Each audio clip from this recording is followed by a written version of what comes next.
जब जीवन के सवाल भारी लगने लगे, जब मन थक कर पूछे मैं कौन हूं, कहां से आया हूं और क्यों, तब उत्तर मिलते हैं वहां जहां शब्द नहीं अनुभव बोलते हैं, जहां ज्ञान नहीं बोध मिलता है, जहां हर शंका का समाधान है उपनिषदों में।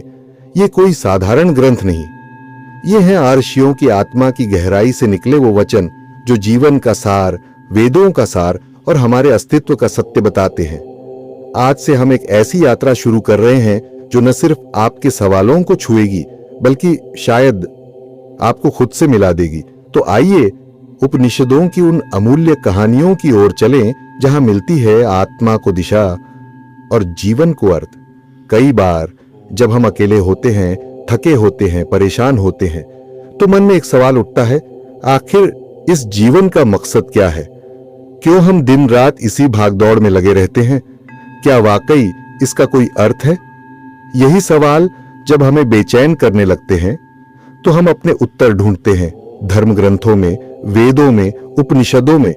लेकिन वेदों को समझना आसान नहीं है, वे अत्यंत गूढ़ हैं, रहस्यमयी हैं। इसीलिए हमारे प्राचीन ऋषि मुनियों ने उन गूढ़ बातों को सरल रूप में सामने रखा।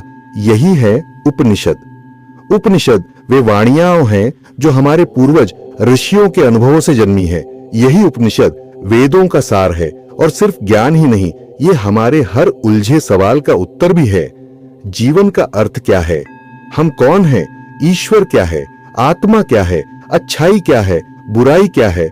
और सही मायनों में जीना किसे कहते हैं? इन्हीं सब सवालों का जवाब हमें मिलता है उपनिषदों से। इसीलिए हमने सोचा क्यों न इन उपनिषदों से निकली कुछ प्रेरणादायक कहानियां आप तक पहुंचाई जाए। ऐसी कहानियां जो न सिर्फ आपको सोचने पर मजबूर करेंगी बल्कि शायद आपके जीवन का नजरिया भी बदल दें।